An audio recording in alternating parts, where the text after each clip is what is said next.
This is a very common, documented, normalized, expected area of research where when people are dying and they're on hospice, loved ones come to help them cross over. It's like a very real thing. The same divine whatever that's giving us those experiences of love to help us die also come to help us live when we suffer loss. It's the same dream maker or God or whatever it is. There aren't two.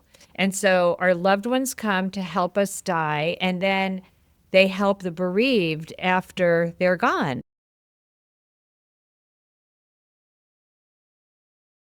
I buried my mother with 2 bunny rabbit stuffed animals because she loved bunnies. And actually, my whole life, she drew this cartoon that I called Bunny Eye because it had big eyes. So a few days later, I'm at the beach house. I wake up early in the morning and I'm looking out the window, and a bunny rabbit came running from next door, stopped directly in line with me where the path goes to the ocean, then turned its body and ran up over the sand dune towards the sea.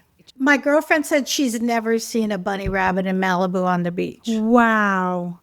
Wow. I mean, if that's not a sign of my mother telling me that she's moved on, I don't know what is. So I know you would say you probably have a better relationship with her now. Oh through my the art gosh. therapy. Yes. Very healing. Thanks to Yes. Elizabeth. Yes. Well, that healing arc was unbelievable, Fern, because Susie's early dreams of her mom were very frightening and anxiety. And I mean, there was a lot there. You know, she showed up again and again and again, and we would look at it was a childhood thing, or it was something that happened when Susie was a teen that was very, very traumatic, specifically with her mom. I mean, this was a long history of very difficult dreams. Eventually, through the work we did together, and it included a lot of image making from the dreams.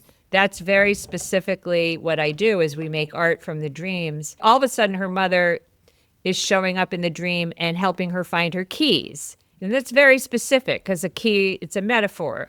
It's a, here I'm helping you find your keys, or I'm helping you get dressed and clothe yourself. Her mother is suddenly showing up as a helper. And As a mother. As a mother. I'm condensing the timeline because this took a couple of years. But the final one, Susie, share with Fern the final one. I had photographs of my mother, and I was giving her framed photographs of her. Yes. It didn't even occur to me until Elizabeth pointed out you've reframed your relationship with your mother. Yes. Reframed your mother. Yes. So in the dream, the pictures in the frame were all of your mother, like of your mom in the frame. Yes, and she was younger. And she looked healthy and beautiful. Wow. And Susie's literally, you said to your mother in the dream, you said the words, I've reframed this to give it to you. Yes. You did. Oh, right. I remember. You're right. I have a chill. No, me too. Yeah. And wow. and I said, oh my God, you've reframed your mother. This is unbelievable.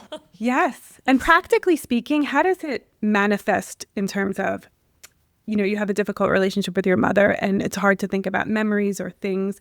But when you've healed that, they're on the other side and you have a better relationship with them now, there's that healing that occurs. When you think of memories, are they just less painful? Is it what does the healing look like? The healing looks like my allowing myself to remember the warmth, the actual maternity of my mother, instead of writing it off as all horrific experience.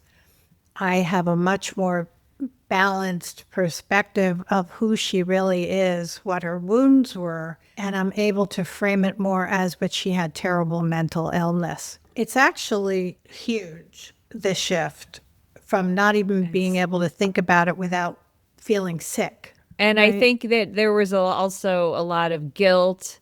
Because, you want to take care of her, but you can't because this relationship is so awful and it's gone. And Yes. It's gone.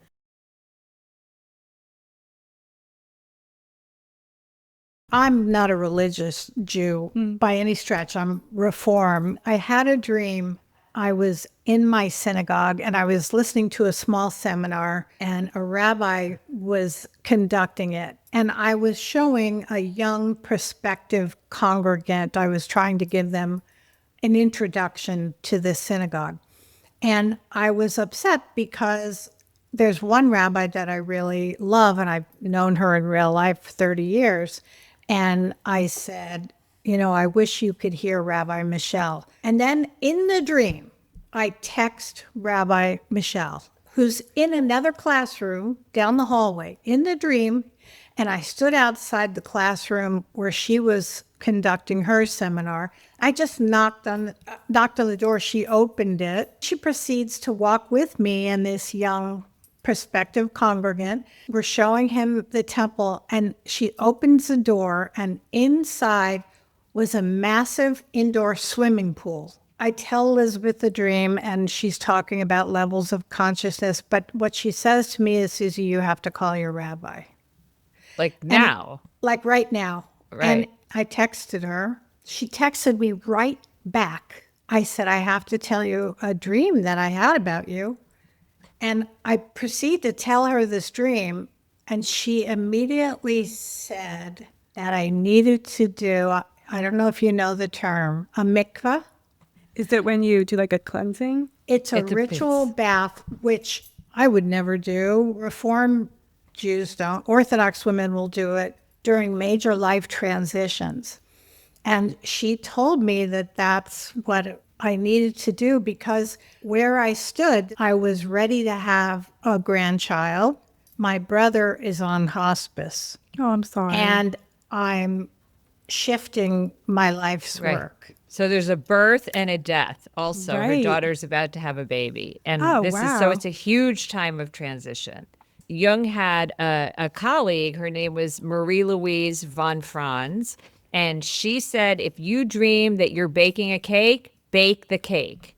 And so this is the directive for anybody. I mean, obviously, if you dream you're jumping off a cliff, you're not doing that. But in this case, it was so clear that Susie needed to call the rabbi. I knew right away. I said, you've got to call the rabbi. Have you ever done a mikveh before? No. And what's so bizarre, she actually arranged an appointment, and I actually immersed myself in a mikveh. It was dark. She took me through there are three immersions. The first was about my daughter, the second was about my brother, and the third was about my life. But it was so healing, and still, what I took away from it was the feeling of letting the universe suspend me. The water seemed ultra buoyant, and I just was being held. Yeah. And so it was profoundly healing. And then I painted it. I actually painted it in oil and gave it to the rabbi as a gift. Oh, wow. But it's such a incredible example of dream guidance.